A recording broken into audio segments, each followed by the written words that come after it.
Hi everyone, P block elements कर रहे थे हम लोग ग्रुप 13 एलिमेंट्स के बारे में। और लास्ट लेक्चर में बोरोन के बारे में पढ़े। बोरोन को कैसे एक्सट्रैक्ट किया जाता है इसके मिनरल से, जिसमें बॉक्साइट और कॉलेमेनाइट से जो है इसका सेपरेशन था। साथ ही साथ हम लोग बोरोन का फिजिकल और केमिकल प्रॉपर्टीज़ के बारे में भी देखे थे। दो प्रकार से नेचुरली एग्जिस्ट कर रहा था बोरोन, एमॉर्फस और क्रिस्टलाइन। क्रिस्टलाइन फॉर्म जो कि टोटली केमिकली इनर्ट था। एमॉर्फस फॉर्म का रिएक्टिविटी था, लेकिन वो भी मेल्टिंग पॉइंट वगैरह इतना ज़्यादा था कि मतलब बहुत से रिएक्शंस ऑब्जर्व नहीं किए जा सकते हैं बोरोन के लिए। तो जो कुछ इम्पॉर्टेंट रिएक्शंस थे, एसिड के साथ रिएक्शन, बेस के साथ रिएक्शन, मेटल के साथ रिएक्शन, हाइड्राइड फॉर्मेशन, फिर एयर के साथ ऑक्सीजन नाइट्रोजन वगैरह का रिएक्शन, सब हम लोग देख चुके थे। अब इस बोरोन के कुछ स्पेशल इम्पॉर्टेंट कंपाउंड्स हैं, उन कंपाउंड्स के बारे में हम लोग एक एक करके देखेंगे डिटेल में। तो सबसे पहला orthoboric acid, orthoboric acid H3BO3, orthoboric acid. अब बोरिक एसिड कई होते हैं। बोरोन के लिए जो है ऑक्सीजन और हाइड्रोजन के साथ जो कंबाइंड फॉर्म में एसिड्स होंगे वे कई होते हैं, जिसमें एक तो हमने लिखा ऑर्थोबोरिक एसिड, लिखा एक हमने ऑर्थोबोरिक एसिड। फार्मूला इसका हम लोग क्या लिखे, H3BO3, या इसी को हम लोग BOH का होल 3 लिख सकते हैं। नेक्स्ट होता है मेटाबोरिक एसिड,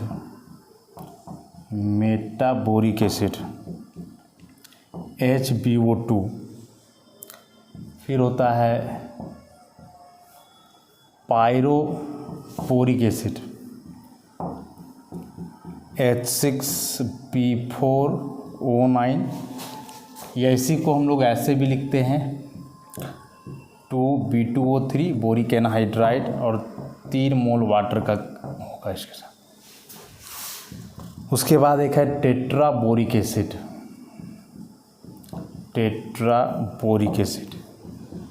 H2P4O7, या इसी को हम लोग लिख सकते हैं 2P2O3H2O। तो इतने सारे बोरिक एसिड्स हैं। मतलब बोरोन का यदि कंपाउंड हो ऑक्सीजन और हाइड्रोजन के साथ कंबाइंड रूप से, और वे यदि एसिडिक नेचर रखते हों तो वे बोरिक एसिड्स कहलाएंगे। 4 मुख्य बोरिक एसिड्स हुए, ऑर्थोबोरिक एसिड, मेटाबोरिक एसिड, पायरोबोरिक एसिड और एक टेट्राबोरिक एसिड। ये 4 हमने देखा इसमें।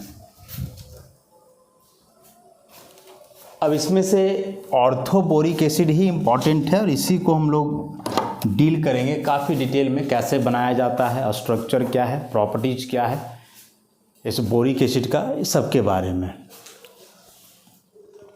बाकी सब भी हैं, लेकिन वे उतने स्टेबल और उतने कॉमन बोरिक एसिड्स नहीं हैं।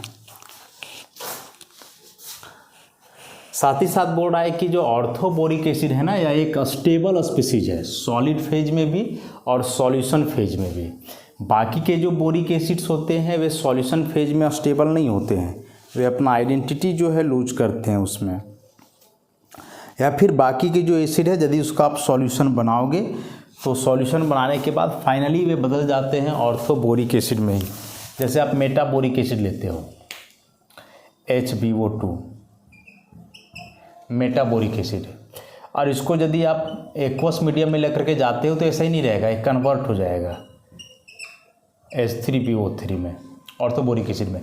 तो था मेटाबोरिक एसिड, लेकिन जैसे ही इसका एक्वस सॉल्यूशन बनाए या वाटर मॉलिक्यूल के साथ कंबाइन करके अगेन कन्वर्ट हो गया किसमें, ऑर्थोबोरिक एसिड में। मेटा बदल गया किसमें, ऑर्थोबोरिक एसिड में। उसी प्रकार से आप इसको ले लो टेट्राबोरिक एसिड, H2B4O7, यह भी वाटर के साथ कंबाइन करेगा। जब इसका एक्वस सॉल्यूशन बनाओगे तो EBI बनाता है ऑर्थोबोरिक एसिड। तो मेन जो मोस्ट स्टेबल है सॉल्यूशन फेज हो चाहे सॉलिड फेज हो वह ऑर्थोबोरिक एसिड ही है। बाकी के जो लोअर एसिड हैं चाहे मेटाबोरिक एसिड हो, पायरो हो या टेट्राबोरिक हो, ये सब सॉलिड फेज में तो ठीक ठाक हैं लेकिन सॉल्यूशन फेज में स्टेबल नहीं है। जैसे ही इनका सॉल्यूशन बनाओगे एक्वस सॉल्यूशन वाटर के साथ, तो देख रहे हो कि वाटर के साथ ये कंबाइन करके अगेन बदल जा रहे हैं किसमें, ऑर्थोबोरिक एसिड में। तो ऑर्थोबोरिक एसिड ही मेन हो गया, क्योंकि ये सॉल्यूशन में भी ऐसा ही रह रहा है और बाकी सब सॉल्यूशन में इसी के जैसे बन जा रहे हैं। तो फिर मेन तो स्टडी करने वाला बात हो गया ऑर्थोबोरिक एसिड के लिए ही, बाकी से कोई मतलब है ही नहीं। अब बोल रहा है कि यह जो ऑर्थोबोरिक एसिड है ना ट्रेस अमाउंट में पाया जाता है, बहुत कम मात्रा में, थोड़ा बहुत बेरीज में, स्ट्रॉबेरी वगैरह जो होता है उसमें, फ्रूट्स में और थोड़ा बहुत वाइन्स में भी मिलाया जाता है इसको ऑर्थोबोरिक एसिड को। काफ़ी सॉफ्ट पाउडर टाइप का सब्सटेंस जो आगे हम लोग देखेंगे इसमें। अब प्रिपरेशन की बात करें हम लोग कि कैसे फॉर्मेशन होता है ऑर्थोबोरिक एसिड का।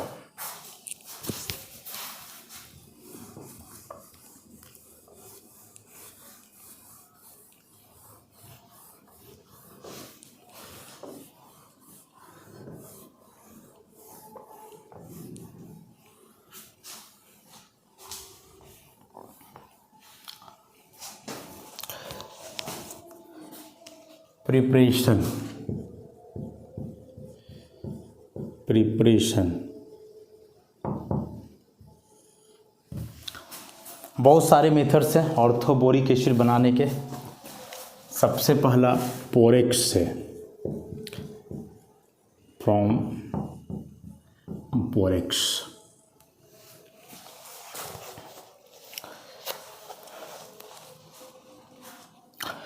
बोला है कि बोरेक्स का सॉल्यूशन लेना है Na2P4O7 और जब इसको ट्रीट करवाया जाता है कंसनट्रेटेड सल्फ्यूरिक एसिड से, ऑब्वियसली वाटर भी होगा कुछ अमाउंट में, तो ये आपस में कंबाइन कर जाएंगे, सोडियम सल्फेट का फॉर्मेशन होगा, साथ ही साथ 4 mole boric acid, orthoboric acid.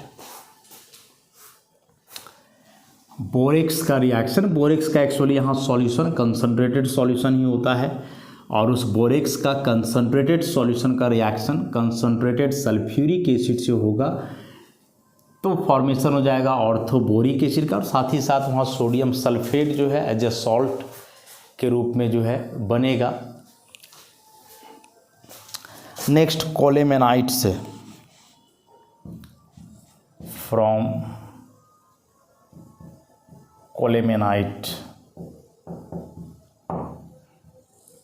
कोलेमेनाइट से फॉर्मेशन।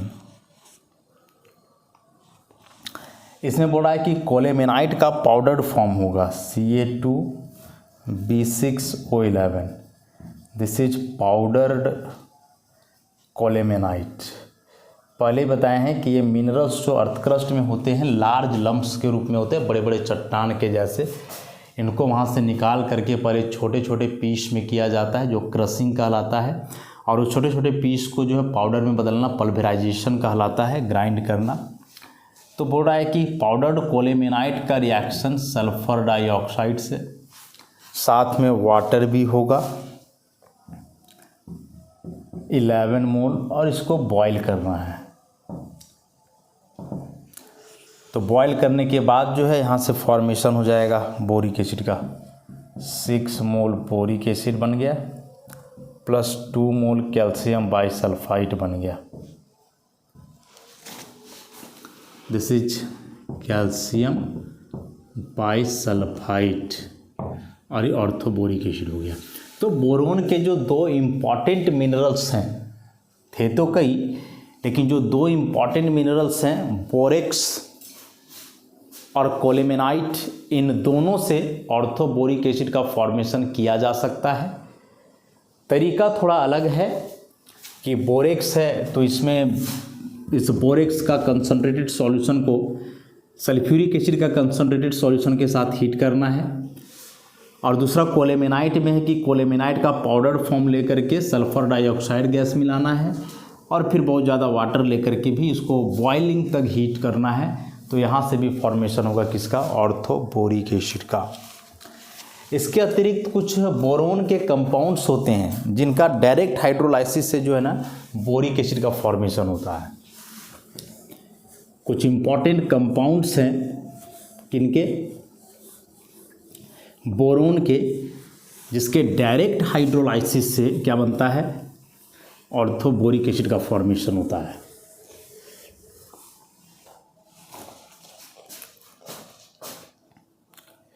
तो next, bye hydrolysis of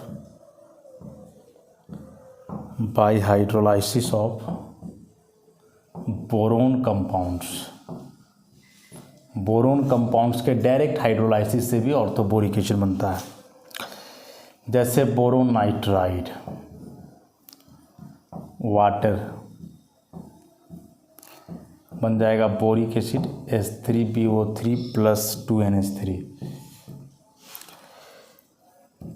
boron sulphide, यहाँ भी वाटर से हाइड्रोलाइसिस होगा इसका, बोरिक एसिड का formation plus hydrogen sulphide.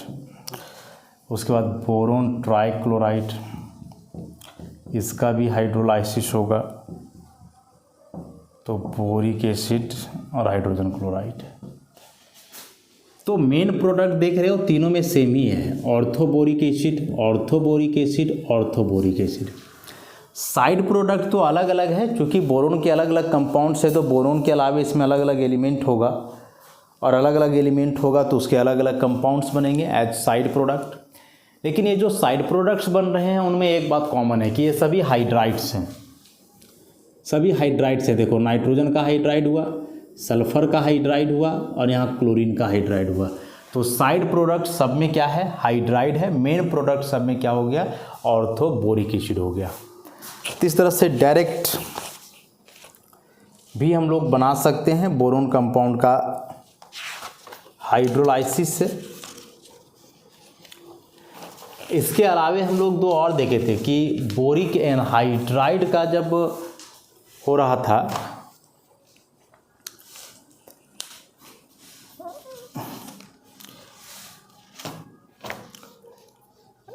Oxidation जब कर रहे थे हम लोग सल्फ्यूरिक एसिड और नाइट्रिक एसिड के साथ, बोरोन का, हाँ बोरोन का जब ऑक्सीडेशन कर रहे थे हम लोग सल्फ्यूरिक एसिड और नाइट्रिक एसिड के साथ, तो वहाँ भी जो है फॉर्मेशन हो रहा था।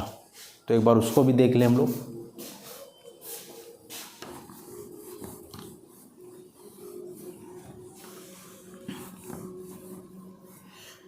तो एक लिख सकते हैं एक मेथड हम लोग कि by oxidation of boron with concentrated acids, concentrated sulphuric acid और कंसंट्रेटेड नाइट्रिक एसिड।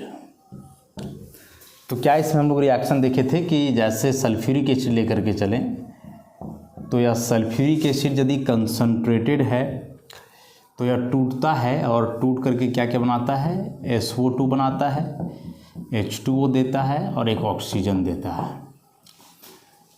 उसके बाद जो यहाँ बोरोन का हम लोग इस्तेमाल करते हैं, या बोरोन क्या करता है, H2O और जो वहाँ से ऑक्सीजन निकला उसके साथ मिल करके ऑर्थोबोरिक एसिड का फॉर्मेशन करता है। इसको बैलेंस करने के लिए हम लोग कर सकते हैं 3 मोल ऑक्सीजन, यहाँ 3, तो यहाँ 2, यहाँ 2 बोरोन, तो 3 और 3 से ऑक्सीजन, ठीक है बैलेंस्ड है। अब यहाँ 3 ऑक्सीजन, यहाँ 1, तो बैलेंस करने के लिए पूरे को 3 से मल्टीप्लाई करते हैं। इसको ही करोगे तो 3 H2O और 3 ऑक्सीजन, तो ये पूरा तो ख़त्म हो जाएगा। तो बचेगा क्या, 2 boron plus 3 H2SO4 concentrated form का, इधर तो इतना ही रहा, इस तरफ बन गया 2 H3BO3 प्लस 3 SO2।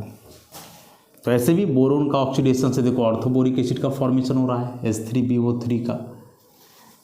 यह एक रेडॉक्स रिएक्शन है, बताए थे।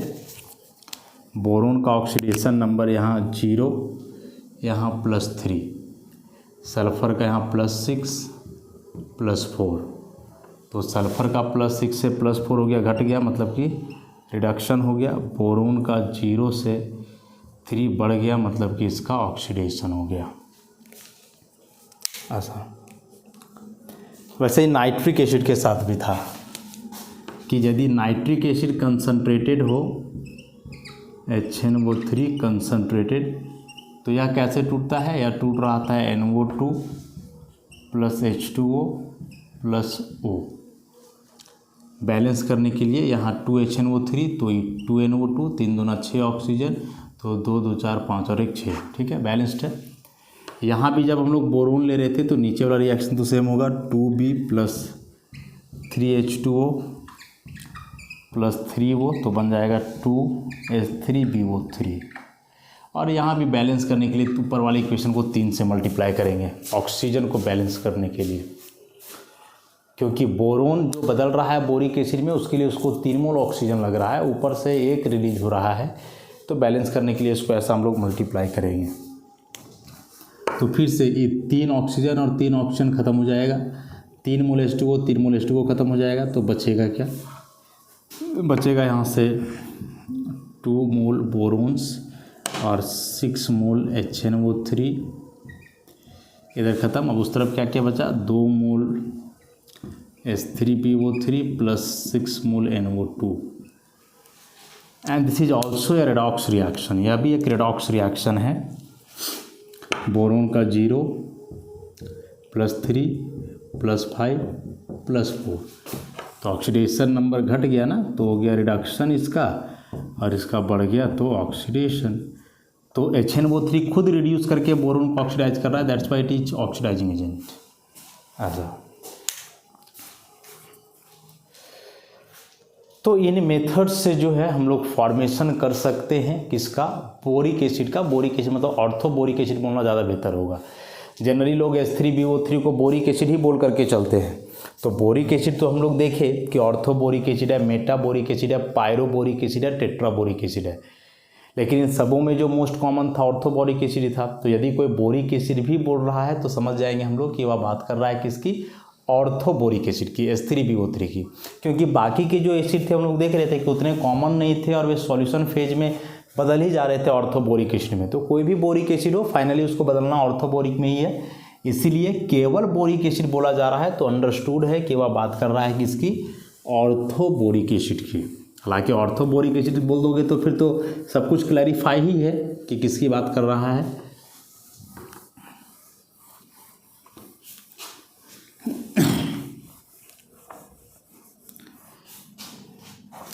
अब प्रॉपर्टीज की बात करें, प्रिपरेशन तो हमने देख लिया।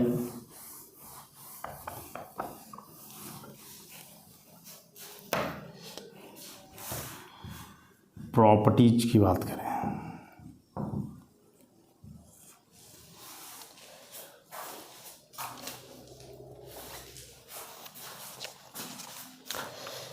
तो बोरिक एसिड के बारे में बोल रहा है कि it forms soft white needle like crystals having a soapy touch। जो बोरिक एसिड है जब यह क्रिस्टलाइज करता है तो बोला है बहुत ही सॉफ्ट होता है, वाइट है, निडल लाइक क्रिस्टल, जो निडल होता है उस टाइप का, और सॉपी टच मतलब सोप को जैसे टच करने के बाद कैसे फिसलन टाइप का होता है उस टाइप से होता है orthoboric acid. Next, it is less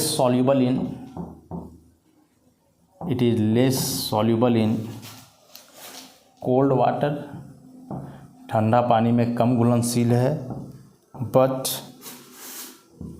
more soluble in but more soluble in hot water. ठंडा पानी में कम घुलनशील है, लेकिन गर्म पानी में जो है बहुत अच्छे से ज़्यादा घुल जाता है। उसके बाद स्टीम वोलाटाइल है, it is steam volatile. Steam volatile कहने का मतलब है कि स्टीम के रूप में बदल सकता है, वेपर के रूप में कन्वर्ट हो सकता है। जैसे कुछ कुछ सॉलिड है जो स्टीम वोलाटाइल नहीं है। जैसे नमक ले लो, तो नमक को आप गर्म करो तावा पर और देखो क्या वह पिघल करके वेपर में बदलता है? तो नहीं बदलेगा। तो उसको हम लोग बोलेंगे कि वह स्टीम वोलाटाइल नहीं है। लेकिन कुछ कुछ सॉलिड्स हैं जो पिघलते हैं, फिर उनका वेपर फॉर्म बनता है, तो उसी में से एक है या ऑर्थोबोरिक एसिड। स्टीम वोलाटाइल है, पिघलेगा और फिर इसका वेपर बनेगा। और सबसे इम्पॉर्टेंट इसका एसिडिक नेचर, बोल रहा है कि it is a weak monobasic acid. Note करेंगे इस पॉइंट को हम लोग। Ka का value 1 × 10⁻⁹। It does not act as protonic acid. Arrhenius acid भी बोल दें तो कुछ गलत नहीं होगा। आर्हेनियस एसिड बोल दिए मतलब प्रोटोन डोनर की बात कर दिए हम लोग। प्रोटोन डोनर मतलब H+ donor. But behaves as a Lewis acid. सबसे इम्पॉर्टेंट पॉइंट इसमें समझने वाला यही है। हालांकि इसको पहले भी हम लोग जिक्र किए हैं, लेकिन फिर से आया है तो एक बार समझेंगे हम लोग। एसिड्स बेस के कई डेफिनेशन हैं। आर्हेनियस और लेविस, ये दो कंसेप्ट हम लोग लेकर के चलेंगे अभी। आर्हेनियस के अनुसार एक एसिड वह सब्सटेंस है जो वाटर में डिजॉल्व होकर के H+ आयन दे, और वह H+ आयन वाटर से कंबाइन करके हाइड्रोनियम आयन बनाता है। लेविस के अनुसार एक सब्सटेंस एसिड तब होगा जब वह लोन पेयर एक्सेप्ट करेगा, मतलब पेयर ऑफ इलेक्ट्रॉन, कम से कम 2 इलेक्ट्रॉन को वह एक्सेप्ट करे। जैसे हम लोग लिखते हैं HCl, ठीक है, वाटर में डिजॉल्व किए तो क्या क्या बनता है? तो बनता है H3O+ + Cl-। ऐसा कुछ बना करके हम लोग लिखते हैं। एसिड है तो बेसिकली H+ देगा, तो यह H+ वाटर मॉलिक्यूल में जो ऑक्सीजन पर लोन पेयर है उससे कंबाइन कर जाता है, और H2 और H+ मिलके H3O+ Cl- वैसे ही बच गया। इक्विलिब्रियम है, यहाँ लॉ ऑफ इक्विलिब्रियम अप्लाई करोगे K, तो प्रोडक्ट का concentration H3O+ Cl- by reactant का HCl H2O। अब चूंकि H2O यहाँ सॉल्वेंट है, लार्ज एक्सेस में होगा, और लार्ज एक्सेस में होगा तो इसका कंसंट्रेशन थोड़ा बहुत घट भी जाए तो फ़र्क नहीं पड़ेगा। तो कहने का मतलब कि जो कंसंट्रेशन ऑफ H2O है, इसको हम लोग कांस्टेंट लेके चलते हैं। तो K कांस्टेंट है, ये भी टर्म कांस्टेंट हो गया, दोनों को एक साथ कर दो, तो K × कंसंट्रेशन ऑफ H2O बराबर H3O+ Cl- और यहाँ हो जाएगा क्या? HCl। और यही K × कंसंट्रेशन ऑफ H2O को हम लोग लिखते हैं Ka। इक्विलिब्रियम में इसको पढ़े हो तो हो जाएगा H3O+ Cl- HCl, and this Ka is called dissociation constant of acid. क्या हम लोग देख रहे हैं कि Ka प्रोपोर्शनल है इसका, Ka is proportional to H3O+। तो कोई भी सब्सटेंस को एसिड हम लोग कब बोल रहे हैं? आर्हेनियस के अनुसार जब वह सब्सटेंस वाटर में डिजॉल्व होकर के H+ आयन दे रहा है, और वही H+ आयन H2O मॉलिक्यूल के साथ कंबाइन करके H3O+ आयन बना रहा है। तो ओवरऑल इस H3O+ आयन पे डिपेंड करेगा कि वह एसिड H+ आयन दिया या नहीं दिया। यदि इस आयन का फॉर्मेशन हो रहा है, इसका मतलब वह एसिड H+ डोनेट किया है, और फिर यह आयन जितना ज़्यादा बनेगा इसका मतलब वह एसिड उतना ज़्यादा H+ आयन दिया है, और जो एसिड जितना ज़्यादा H+ आयन में टूटता है मतलब वह उतना स्ट्रॉन्गर एसिड हुआ। ज़्यादा टूटने का मतलब क्या हुआ कि जैसे HCl है, इसका 1 मोल हमने लिया मतलब 6.022 इंटू 10⁻23 मॉलिक्यूल्स लिए। अब इतना को जब आप वाटर में डिजॉल्व करोगे तो कोई ज़रूरी नहीं कि 100% डिसोसिएशन हो जाए, हो सकता है कि इसमें से 6.022 इंटू 10⁻20 ही टूटे, बाकी जो 10⁻3 है वह ना टूटे, है ऐसे भी हो सकता है इसमें। तो कितने मॉलिक्यूल्स वाटर में डिसोसिएट कर रहे हैं जाने के बाद उसको मेजर करता है या के। देख रहे हैं हम लोग कि के डायरेक्टली प्रोपोर्शनल H3O+ का ये आयन तब बन रहा है जब एसिड टूट रहा है, तो जितना ज़्यादा बनेगा मतलब एसिड का उतना ज़्यादा डिसोसिएशन हुआ है, और कोई एसिड का जितना ज़्यादा डिसोसिएशन होगा मतलब उतना स्ट्रॉन्ग एसिड होता है। तो ज़रा सोचो कि जब इसका ज़्यादा फॉर्मेशन होगा तो के का वैल्यू तो बड़ा आएगा, तो इसका मतलब जो एसिड स्ट्रेंथ है वह एसिड स्ट्रेंथ प्रोपोर्शनल हो जाएगा किसका, के वैल्यू का। तो जितने स्ट्रॉन्ग एसिड जानते हो ना, H2SO4 है, HNO3 है, इनके लिए के का वैल्यू बहुत बड़ा होता है। कुछ कुछ एसिड्स तो वैसे हैं जिनके के वैल्यू को हम लोग मेजर ही नहीं कर पाते हैं, इतना बड़ा होता है। लेकिन यहाँ जो इसके लिए दिया हुआ है बोरिक एसिड के लिए, देखो दिया हुआ है इतना 10⁻⁻9, तो 10⁻⁻9 तो नेग्लिजिबल वैल्यू हुआ, और नेग्लिजिबल वैल्यू हुआ इसका मतलब हुआ कि यह H+ आयन में ऑलमोस्ट नहीं के बराबर टूटता है। हाँ, इतना कम वैल्यू के का आना बता रहा है कि यह कितना वीक एसिड है। ऑर्थोबोरिक एसिड कितना वीक एसिड है उसका अंदाज़ा हम लोग लगा सकते हैं उसके के का वैल्यू से। जैसे हम लोग लिखते हैं H2SO4 को कम्प्लीटली आयोनाइज करके लिखोगे तो 2H+ SO4 डबल-, उसी प्रकार से H3PO4 को कम्प्लीटली आयोनाइज करके लिखोगे तो 3H+ PO4 ट्रिपल-, ऐसे। तो उसी प्रकार से चाहोगे कि H3PO3 को हम लोग लिखे 3H+ और PO3 ट्रिपल-, तो ऐसा पॉसिबल नहीं है। और ऐसा पॉसिबल क्यों नहीं है, तो इसका काफ़ी डिटेल चर्चा जो है हम लोग करेंगे या ऑलरेडी एक बार कर चुके हैं कि आखिर क्यों यह बोरिक एसिड ऐसे H+ में नहीं टूटता है, और जो एसिड ऐसे H+ में डिसोसिएट कर जाते हैं इन एसिड्स को हम लोग बोलते हैं, इन एसिड्स को ही हम लोग बोलते हैं प्रोटोनिक एसिड्स। ऐसे एसिड को ही क्या बोलते हैं, प्रोटोनिक एसिड, जो टूट करके प्रोटोन दे। H+ को हम लोग प्रोटोन बोलेंगे। तो H3PO3 को ऐसे लिखा जा सकता था इन सब के आधार पे, लेकिन एक्चुअल में ऐसा होता नहीं है। तो यह H3PO3 इज नॉट या प्रोटोनिक एसिड, हम लोग यहाँ लिखे हैं नॉट या प्रोटोनिक एसिड, या नहीं टूटता है। ऐसे क्यों नहीं टूटता है, क्या वजह है इसके पीछे, और जब यह ऐसे H+ में नहीं टूट रहा है तो इसको हम लोग एसिड किस आधार पे बोल रहे हैं, फिर यह कौन सा एसिड होगा, इन सारी बातों का जो है काफ़ी डिटेल एक्सप्लेनेशन जो है हम लोग करेंगे नेक्स्ट लेक्चर में। तो आज के लिए इतना ही, धन्यवाद।